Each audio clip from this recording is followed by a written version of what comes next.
Alright, so Labyrinth is making a return, and this time it's a little bit different when it comes to farming it.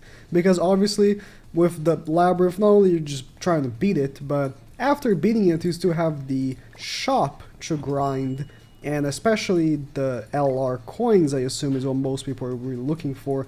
Got 10 gems as well, which is nice, bond skin is nice, but the 20 LR coins is really, I think, the biggest prize for majority of players. So how do you grind? Is it a nice and easy grind? It actually is. This time around, let me tell you, it's so much simpler and so much easier than we've had before. So when we've had Labyrinth for the past few times, you had to go through all of the floors, and then after you're done, you have to fight the bosses after the final boss. Not this time, not really. You can just reset Labyrinth a few times and you're done. I've done Labyrinth 5 times, and I bought the whole shop. I didn't beat those post bosses. Maybe I beat a few of them, but I never got to the end. So yeah, at the beginning you're gonna be getting one of these characters right here, starting from Derriere down. Not Brynhilder. These are my other characters from the other run. And one thing that they all have in common, you will notice, is all of them have a buff removal card. The reason for it is because the first and third boss have mechanics that really encourage you to have a buff removal character. Those bosses have a massive wall of difficulty from the buffs, especially, I mean, the first one is Chandler, and you need a buff removal because if you don't have one, you can't kill him. He has immortality buff. And out of the starting characters, the one I recommend the most is Matrona, because the first boss is green, and Matrona is actually pretty good. But what I would say in terms of team building, what you should be focusing on is looking at, you know, whatever characters get here, but try to go for a specific race, because this time around we actually do have incentives to do a full race teams, maybe giants if you do pick Matrona. I would say, you know, replacing her for something else would be better eventually, but something else that also has buff removal. I've gone all of my runs with humans. Female humans, more than anything, because there's also sprinkled in here and there rules that give you attack boosts if you have females on your team. So if you combine having a full human team with all those rules that give you more attack for humans, or stats for humans, and then you also have female, and you get those as well, that's pretty good. That's why I actually gone with the female human team, and it worked pretty well. I didn't make my perfect team. I wanted to, unfortunately, at the end of the day. I never ended up getting to, because I really wanted to have oh, this is just dog shit. I really wanted to have Roxy and Mono in just one team, with Roxy, Mono, and Lilia was my my goal, with many attack boosting passives, but I didn't end up getting that. But, you know, focusing on one race and getting passives for the race, like goddesses, demons, unknown, humans, I think is the way to go for this one. So, you know, see whatever you get character-wise and go based off of that. If you get like a really good goddess in the beginning or a really good demon, then, you know, go for demon or goddesses. But I think humans end up being the easiest for me. And when it comes to passives, what I would recommend is to always, just like last time really, go for passives that will increase your damage. This one lowers the enemy crit defense and crit resistance. Always opt for increasing damage over your tankiness. Something that would give you more HP or defense isn't really going to help you when it comes to farming. Farming is the most important thing, and if you can farm it faster on the higher difficulties, it's way better. I mean, like the post floor 3 bosses, if you're going to farm that, then actually making your team tankier, because you want to do it as fast as possible. Maybe you could make it reliable, but I have found that just hitting the enemies hard and just one-turning them, it works way better. So here lies the new thing with this Labyrinth. So in the shops, you will see this right here, and I advise whenever you see attack, make sure to buy it. This crystal right here at the top costs, you know, 20 currency. will improve your attack stat, and I mean attack related stats, for all of your runs. So even if you lose the current run, you will still remain with the attack boost. As you can see, I have 4, because again, I didn't do that many runs. I just only did so many. And it's random. You see, I'm in the first map and I do have one, but it could have been HP, it could have been defense, and it could just not be here at all. It's pretty random. But I have 4 of the attack, and I'm getting 350 attack, 48 pierce, 36 crit chance, and 48 crit damage just embedded on my characters. And it's pretty good. Like, even though this run's a dud, and I'm probably going to reset it, if I had enough money to buy this, I would. So I'll say actually make sure to have at least, like, right click back, make sure to have at least 20 every single time you get to this point, so you can, you know, make sure to buy maybe an attack one or an HP one if you want, and that will heavily enhance your run.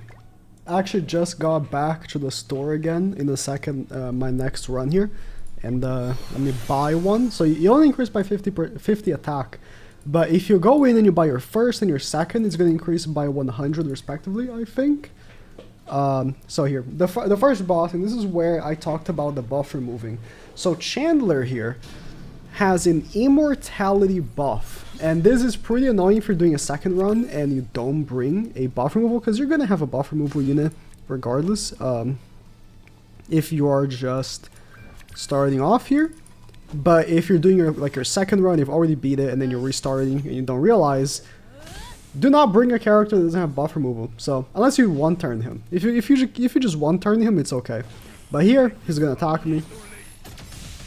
The next turn, when it starts, he's got like a blue immortality buff. If you're wondering why I have this character, is because, you know, my luck was really bad. Or maybe he has a card that he has to use specifically to get the immortality buff. Every time I've done this, he had the immortality buff second turn. I guess maybe there's a specific card he has to use. Or maybe he has to get some max ultimate gauge, I don't know. But he does give himself an immortality buff. I guess you just have to trust me. You see, 343, right? And that's a lot, because each LR coin costs 40. I just beat the first boss and I pretty much can buy 10 of the 20 LR coins. That's what I mean when I say, you know, you don't really need to farm this event as much as before, which is honestly quite nice. I've already talked about the passives and stuff, but just to make a point of reference again, I'm going to show you the passives I've been picking up. So this is the one I started with because I have already done it, and you can pick an extra one and redoing it, so it's 50% crit damage. But this is increase attack by 10% of all allies per woman ally on the battlefield. This is what I'm talking about, you know, going with humans, and also just going full woman humans, right? Because of these passives. This is just 5% attack. This one I had to pick because I just didn't have an option or money to reroll, but this is terrible. But this one is 20% 20% basic stats to humans. So, you know, going in, you know, already have the focus. I know that I'm gonna make a full human team, so I'm gonna pick passives that will actually increase my humans' stats or damage in some way. And, oh, very nice. I can buy another one of these. Yep. Pick them along as you go, because not only they improve your current run, but your following runs as well. So yeah, make your team based on a category of characters. You can even go mono blue, for example, or mono green, mono red, because there are passives that increase your attack based on your, you know, your unit's element as well. Alright, so the second boss is Kusok. Never mind my team being very different from last time you saw. My run was really terrible. All the passes were terrible, all the characters were terrible. Then I was getting the second floor, so I was like, let me restart this. Kusok doesn't have much of a gimmick per se. He doesn't have immortality or anything. He just hits you pretty hard. So I'll just say, you know, gotta kill him as fast as possible. And in the second turn, he actually lowers his own defense. So, this is a very easy boss in terms of that. Like, there's no real gimmicks here. I don't know, there might be something with debuffs actually. He might heal himself. Let me see actually, at the beginning of turn if you have debuffs on him. Or maybe not. It might have been a different boss. I don't know. But yeah, he hits you pretty hard. So that you saw my Jericho took a pretty big beating there. And that's, I guess, the gimmick. But you saw, he lowers his own defense. It might even be defense-related stats that he lowers. But yeah, just try to kill them as fast as possible. Even if one of your characters dies, it's chill. Like my Jericho just died, but it's okay because you can revive at the beginning of the next floor anyways.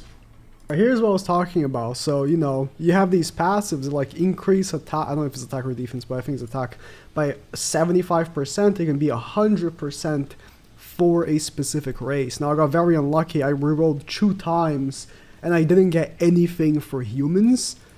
So that's very unfortunate. Like this is the kind of run that, you know, you're just like, it could have been like, I have good characters, everything, but then, oh, bro, are you kidding me? I got Roxy as well. Oh my god. Oh my god. I got Roxy as well. And you're telling me that this game is really just cucking me like this with not getting a human passive there? That's so unfortunate. Good characters, something like that. It's okay because I've already fully grinded, but this is what you're looking for. This is the magnum opus, alright, that you're trying to create here. Passives are going to increase your damage as much as possible for your race. And obviously, you know, maximizing your characters, getting the best as possible. I'm trying to maximize my human females here. And my team is looking good. Like, look at this damage here. My team is looking good. Roxy, Mono, and Lilia. Look, I'm just shredding these guys. Absolutely shredding, but you know. Could have shredded more if I had gotten the attack passive. At the final boss, the Demon King Meliodas. And this boss, similar to Chandler, you really want to have a buff removal because as you just saw, he buffs himself. And it's not just an all-stat buffer. Like, look, this is 15% all stats, and he can give himself 5 of each. Because he gets 1 per ult gauge he has. Because he combined 2 cards, he got 2 ult gauge. But first turn, you might see him getting like level 3s and getting full ult gauge with like maxing out all the stats. It becomes very, very hard to kill this guy if he has all these stats. So you really want to have a buff removal. Plus damage increase as well. He's going to be hitting super hard. So yeah, this is where like I really like using Mono. Because her buff removal is very, very powerful. And he has a Tarmiel link. You see he heals here? Boom. He has a Tarmiel link, so Roxy passive is a good counter, but yeah. I'm telling you, like, the girl human team cooks. And like, this is without having a human attack buffing passive. If it did, like, Mono probably would have one-shotted him, probably. But yeah, you see 584 crystals, or whatever this currency is named, from beating him. And like I said, it's 40 per LR coin, so it's pretty easy to just buy the whole shop by just doing the regular. But obviously after you're done, you know, you want to continue. You want to continue in and beat as many of these as you can. I will say, they removed the shop here. Oh, actually they have the shop still. But I thought, didn't they have 3? Maybe I'm mistaken. I'm probably mistaken. But one thing is, they did not change the enemies. The enemies are the exact same as it has been, I think, since the first one. So, you know, you really want to come in here with a team that can withstand everything. I think this one can do, so I might just give it a go. But if you're like struggling with the first few enemies here, I'll just reset and maybe get a better run going. If you stack more of those crystals that give you more attack, you're obviously going to be more and more powerful every single time. And on top of it, if you start off with an extra passive, that's an extra passive that you wouldn't have in the previous run if that was your first run, right? So, for sure, going in a second run over a first run is definitely better. And, you know, starting off maybe with Mono or a different buff removal character. If you're going, like, with demons or something, then, you know, starting off with, I don't know, with Purgatory. I don't know if Purgatory Melee is possible to be gotten here because I haven't seen him. I've seen very good characters as well, other than festivals and stuff. I've seen tier and stuff like that, but I don't recall seeing like many of the festivals. I haven't seen any Miles, no the one ultimates in any of these shops. So hard to say, but this is exactly why I'm saying I've been, you know, heavily recommending the girls here because they are very easy to make the team. I've seen these catastrophe characters multiple times. So it just felt like a no-brainer to me. And because I kept seeing the woman passive popping up, I was like, okay, I guess I'll run women. Let me skip to the last boss because Oh, I actually think this wasn't last time. This is new. But generally speaking, these are mostly the same bosses you've always seen, so it's not anything special. And if your team, you know, hits hard enough, you're gonna be killing them all. Okay, Melly might actually be someone I don't one-shot. Mono? Crit? I mean, she's gonna crit, but yeah. Thank you, Roxy passive. Very cool, bro. If I had an extra 100% attack for humans, oh my god. All right, this is the final boss. You've seen him from the other, you know, labyrinths. I don't know if I can actually beat him because he's green. Ooh, that's definitely troublesome for my blue girls. This is my first time trying it because, again, I bought the whole shop without playing this thing. Without playing the post floor 3 stages. I bought the entire shop. So... Oh, this could be pro. He has a level 3. So yeah, like, you don't even need... Oh, okay, yeah. You don't even need to grind. Yeah, I definitely can't beat with a full blue team. Definitely not. Again, you don't even need to get to this boss, though. Like, I bought the entire shop in barely any playtime. Just by being the regulars, and I don't even think, like, because all these stages I just beat gave me like 30 to 40 of the currency. You might as well just restart and do like floor 1 over and over and over again if you really want to do it super fast. I don't know which one is faster, to be honest, but yeah. So yeah, this is the new Labyrinth. I do like the changes. I do still feel like floor 1 sucks. Like, floor 1 in your first run, you have just the most terrible characters and the most terrible passives, and it just doesn't feel nice, you know? It just doesn't feel good.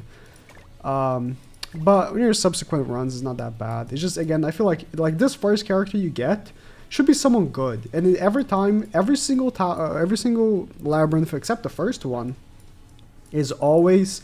The only options in here are just terrible SRs and stuff like that. So that is the only like thing I still don't like about Labyrinth. But other than that, it's the game. I like the game mode in general. So